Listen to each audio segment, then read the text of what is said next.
done now. Yeah, Mark Bowen. Sorry, yeah. Jack's all right? Yeah, good, thank you. Yeah.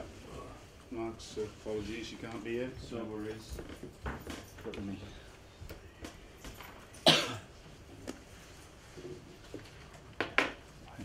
If that went by the way, it could be my mother, so you should get on to it. All right. Hi Mark, Hi. Alan from Sky Sports News. Okay. How are you feeling after the weekend? Good performance, but not the 3 points really. Yeah, frustrated, to be in front twice in the game. It's, I dare say, try and convince yourself after the game that it's a good result, which I suppose point away from home, yeah. But yeah, it was a lot of frustration, anger at ourselves, the squad, the players and management and all sorts after the game, because you just feel, well, was it 2 points lost really rather than one game. But staying unbeaten away from home is quite something. You seem to be performing particularly well on the road. Yeah, I think it's, we looked at it this morning, again with the players, and I think it's the last, including obviously the back end of last year's 10 away games, and we've lost two Man City and Chelsea out of the last 10. So yeah, we must be doing something right away from home, and I think in fairness, we went into sort of the middle of last season and it was a concern in terms of the amount of points and wins we were picking up away from home. So we seem to be addressing that problem, if not the home one at the moment. So yeah, we'll take the positives from that and the confidence from that going ahead to obviously tomorrow night's game. You're almost spinning history on its head because Stoke over the years have been so good at home, haven't they? Well, yeah, and we were last year, but no getting away from the fact that again we probably let us down a little bit the two home games we played so far this year in the Premier League. But obviously we've got a lot of time to address that and put it right. But in the immediate future, we're quite confident of our away form that we can go anywhere and get a result.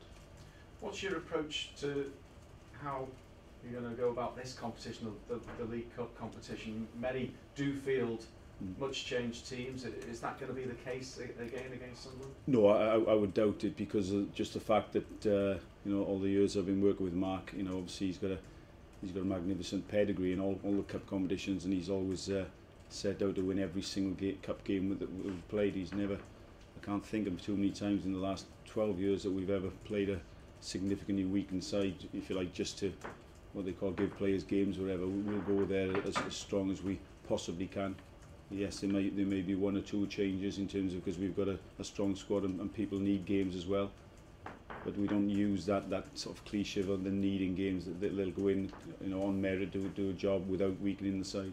So those fans that make the long trek, you can promise them you go in there to win and seriously go about this competition and stay in it as long as you possibly can. Yeah, and exactly, and you do. I can assure them of that, and also the fact that you do have one eye on who else is left in the competition and the other ties in the game, and that's if you get through the round and you might look at that the teams left in there.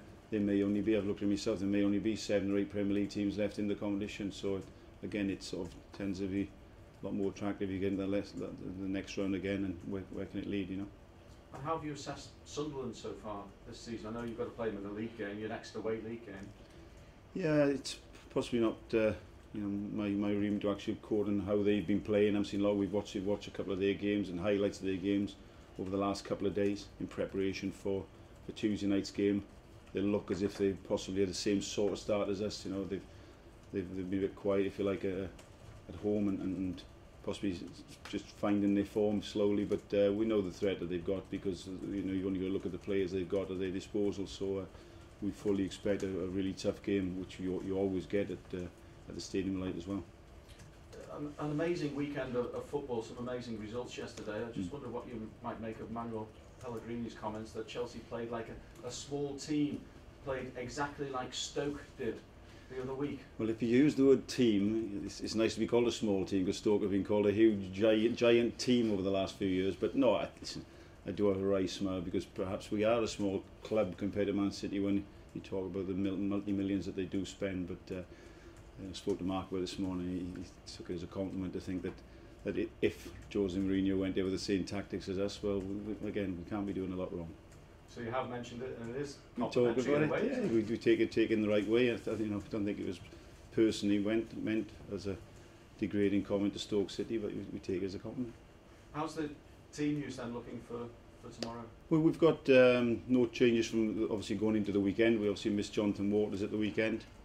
and I don't think he's going to be fit to travel up to Sunderland. But yeah, but apart from that, we'll have everybody's fit and well and up for selection. So, you know, Mark's, I think he's obviously got in mind, as I said earlier on, maybe one or two people coming in who are chomping at the bit for a starting position.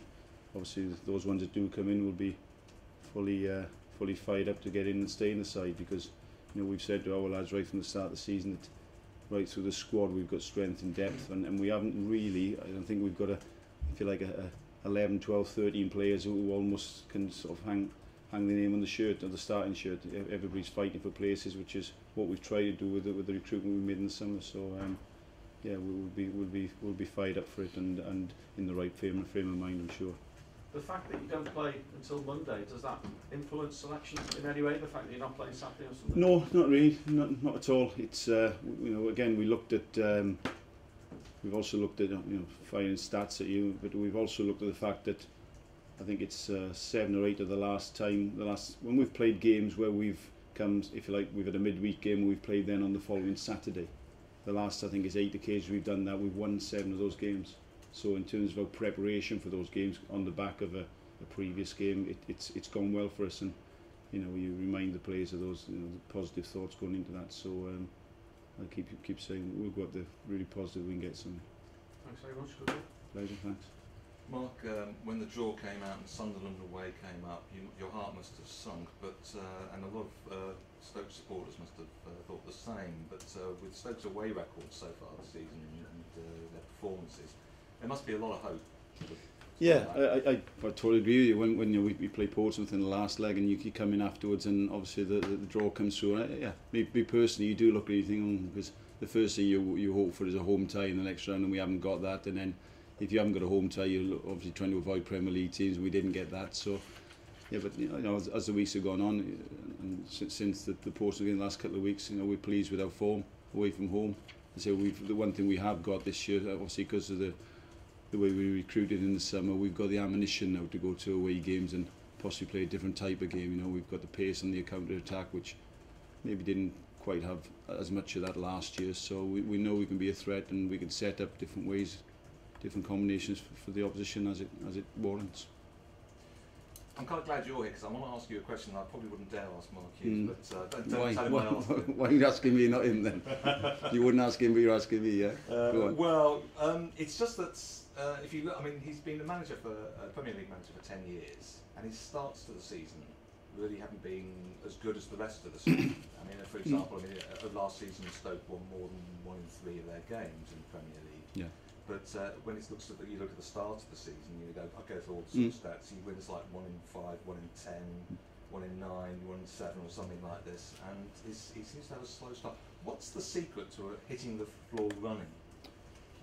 Well, obviously, if I knew the secret to that, then we wouldn't have the record that we've got. But I think the fact remains, isn't it? The season is measured over 38 games, and, you know, consequently to that every season we've been in the Premier League, we've always finished well. And it may have something to do with the way we go about the season in terms of the setup of the team. You know, we're very much conscious of the fact that it is a long season, and our training methods, you know, although we feel, you know, the lads are ready for the opening game of the season, we also know the way that the phases we go through in terms of preparation of the team. We know that we're going to get stronger as the season goes on.